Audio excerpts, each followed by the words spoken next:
Support ako lumaban, sa totoo lang. Healthy competition ako lumaban.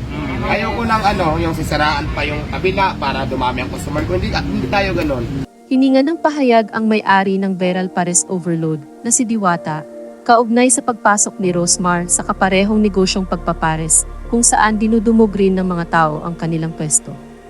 Ani Diwata ay nagkaroon sila ng komunikasyon ni Rosmar sa pamamagitan ng TikTok at naitanong nito kung kumusta raw ang kita sa kanyang negosyong paresan. Sinagot naman raw niya ito na hindi kalakihan ang kinikita niya sa kanyang negosyo.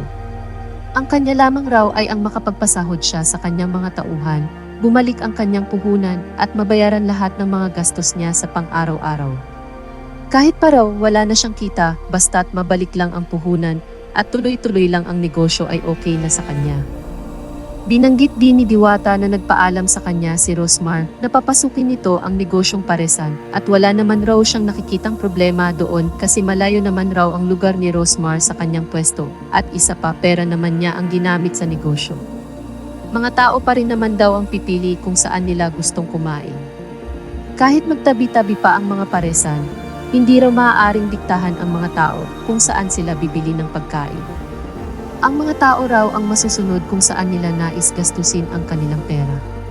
Pahayag ni Diwata, actually sa TikTok magka-chat kami ni Madam Rosmar, nagsabi siya sa akin na magtatayo siya ng pares. Nagtanong pa nga siya kung may kita. Sabi ko meron naman pero hindi masyadong malaki ang kitaan dyan. Tama lang. Ako naman kasi ang mindset ko lang dyan is makapagpasahod ako sa mga tao ko.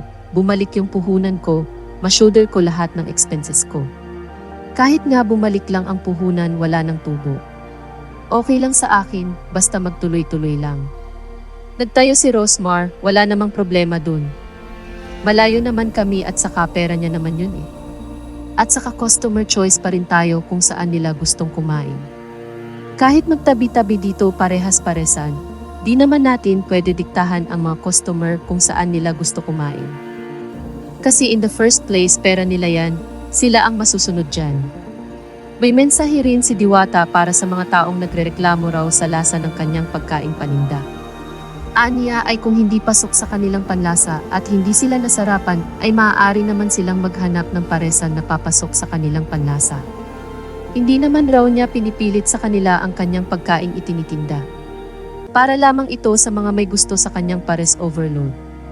Maghanap na lamang raw sila ng makakainan na pasok sa panlasa at hindi na ito bagay pa na ipangalandakan sa social media na hindi nila gusto ang lasa ng pagkain. Ganoon lamang raw ito kasimple. Healthy competition ang nais ni Diwata at ayaw raw niyang sisiraan pa ang kabila para lang dumami ang kanyang customer. Nais niya raw ay patas at ang customer ang pipili kung saan nila gustong kumain. Pahayag ni Diwata, healthy competition ako lumaban.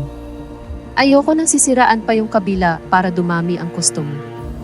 Hindi tayo ganun.